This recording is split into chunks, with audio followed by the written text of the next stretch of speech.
Puntahan na po natin itong panibagong reklamong isinampa ninyo dito kay Sara Duterte. Okay? Yeah. Meron po ba kayong matibay na dahilan to secure a conviction? Opo, meron kasi itong nakita naman natin yung nangyari doon sa Quadcom, yung mga liquidation papers na ginamit, yung mga fictitious names, mga ghost employees, well documented yon. It violates lahat ng auditing procedures na sinet ng COA to disburse yung mga confidential funds. Hindi nila dininay ito. Hindi dininay ni Sara. Siya ang head of office. Inako niya ito. So, yan yung sa 650 million. Now, they committed the same modus when she was mayor. Ito na yung 2.7 billion pesos na confidential funds ng Davao City.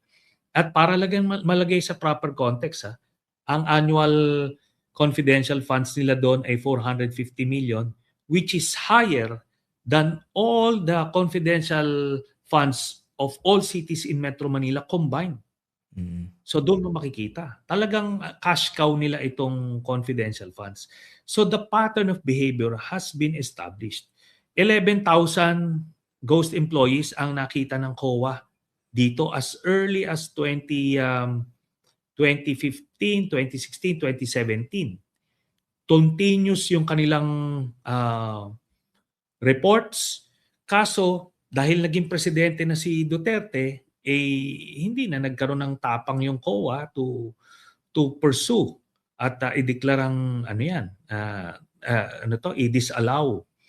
Pero dito sa confidential funds dito, dinisallow na ng COA. Kaya meron na talagang solid basis. Sa mga ordinaryong employee, pagka meron kang disallowance, ano na yan? That's a sure conviction sa Sandigan Bayan. Yung mga ordinaryong employee at hindi ganito kalaki. So yan yon, isang kaso pa lang yan. Then Senator, before we move to the other basis na binabanggit nyo, no? So ito, nabanggit na naman before dito kung gaano kalaki yung confidential fund nila sa Davao City. When you're talking of disallowance, magkano po muli yung disallowed dito sa 2.7 billion confidential funds? Kung ito, kung ang basis natin, yung COA reports from 2015 to 2017, so papasok lang dito yung 2 years sa kanya, umabot ng 400 million per year. Average to across that time, that's 800 million. Yung disallowed? Yung disallowed. Kasi talagang the same Parehas ng modus, Christian Yung maglalagay sila ng fictitious names, mga ghost employees, yun ang ginagawa nila. In fact, doon sa affidavit ni Las Cañas at ni Matobato, si Matobato mismo meron siyang payslip na binibigyan siya ng pera doon sa confidential funds, kinukuha, dinodraw. Ito, extra allowance sila bukod pa doon sa binibigay sa kanyang allowance as an asset ng Davao City Police. Kumbaga, talagang ginagamit nila yon for various purposes. 'Di ba? Ano yun dalawa pa yan meron pang peace and order funds. Yung peace and order funds, iba pa yon. Kasi panibagong liquidation yon. Ang daming anomalyang ginagawa sa Davao City. Bakit nagkakaroon ng surplus yung Davao City? Kailangan maintindihan ng mga kababayan natin na sa Davao, wala silang maintain na ospital. Yung ospital doon, yung medical center doon, ang nagpopondo nun yung DOH. Tapos wala rin silang university, wala rin sila eskwelahan. Dito sa Metro Manila, yung mga LGUs, may university sila na mini-maintain. Di ba? Yung University of Manila, itong Makati University, di ba? So kumbaga, marami ginagastusan niya nung City Hall. Sa Davao City, wala silang ginagastusan kasi yung MSU nandoon sa Davao City, co-located. Mm. And ang laki ng subsidy ng IRA ng Davao City, kaya marami silang surplus. So ang ginawa nila para mapera nila ito, ginagamit nila to ng yung peace and order funds plus yung confidential and intelligence funds. Ang average nito mga 1.2 to 1.4 billion pesos per year. So yan yung Combined. nakakalap nila na So maraming madidiscover dito. Yung 11,000 ghost employees nga, nira-random check nung COA doon, talagang lahat non-existent. The same way na na-discover doon sa house yung mga Mary Grace Piatos na hindi talaga nag-exist na mga tao. And they already admitted na talagang fictitious names yung mga yon. So, supposed to be open and shut.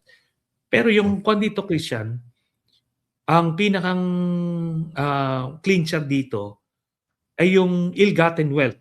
So, sanama namin yon, kasama sa final namin yon, ill-gotten wealth na more than 2 billion pesos na hindi niya dineclare sa SALN, na nakita naman natin dun sa mga bank accounts na nilabas namin noong 2016 pa. Okay. Na kinonfirm na yun ng ombudsman.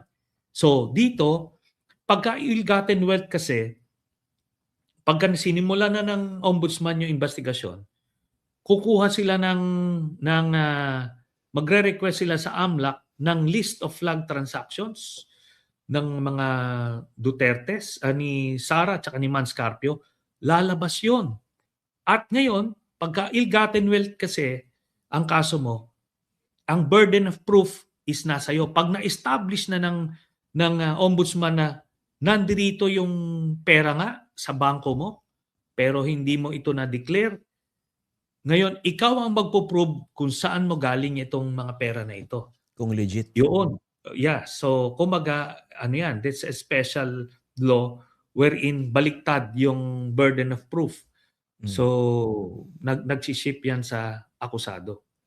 Meron kayo isang binanggit pang dahilan, no? Yung pagtanggap di umano ng pera mula sa drug lords. Ano pong basehan nito?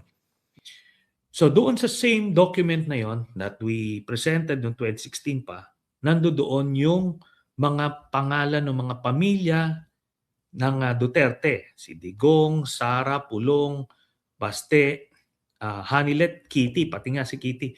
So yan sila, merong checking binibigay sa kanila, pumapasok sa kanila, cheque na nakapangalan sa kanila, na binibigay sa kanila bawat isa every 6 months. So ang total nito 40 to 50 million pesos every 6 months. At ang origin nito ay si Mr. Sammy Uy, na according do sa testimonya ni Mr. Las Cañas, na ito yung partner ni Michael Yang doon sa Davao City cartel nung mayor pa si Duterte. Itong affidavit na ito na isumite niya sa ICC, at ito may sinite siya ng mga ilang instances na kung saan nung may pinapatay sila ng mga is either mga testigo o mga karibal na mga kartel, ay nandoon mismo si Sammy Uy sa pagpatay nila. So well documented yung mga yung partnership nila ni Michael Yang. Bali, meron kayong paper trail, meron dokumento that would show na talaga yung binabanggit yung pera, yung 40 to 50 million every 6 months, galing kay Sammy Uy. Yes. Bakit natin nalaman? Kasi nga nakalagay doon mismo yung may-ari ng account, si Sammy Uy, ang beneficiary ay itong pamilya Duterte. Individually nagre-receive sila ng manager's checks sa pangalan nila. Okay. Pag i-total mo lahat yon, 40 to 50 million every 6 months. At doon sa portion ni Sara Duterte, from 2011 to 2013, she was still mayor of Davao City. Kaya technically, that is bribery kasi nandoon siya sa poder no mga panahon na yon. At ito, pagka Pag kasi sa impeachment trial, Christian, ang ipapatawag mismo yung mga bangko. At yung mga bangko would be forced to show the statement of accounts. Lalabas ito lahat tong sinasabi ko. Pati yung mga photocopy ng mga yung mga photocopy ng mga cheque na sinasabi ko ay lalabas yun. Ngayon, yun ang hopefully magbubukas ng mata ng mga kababayan natin. Plus, pag nakita nila na bilyon-bilyon ang pera ni Sara Duterte at ni Mans Carpio sa kanilang bank accounts, palagay ko ay masisira na yung kanilang pagbabalat kayo na sila ay mga simpleng mga tao lamang.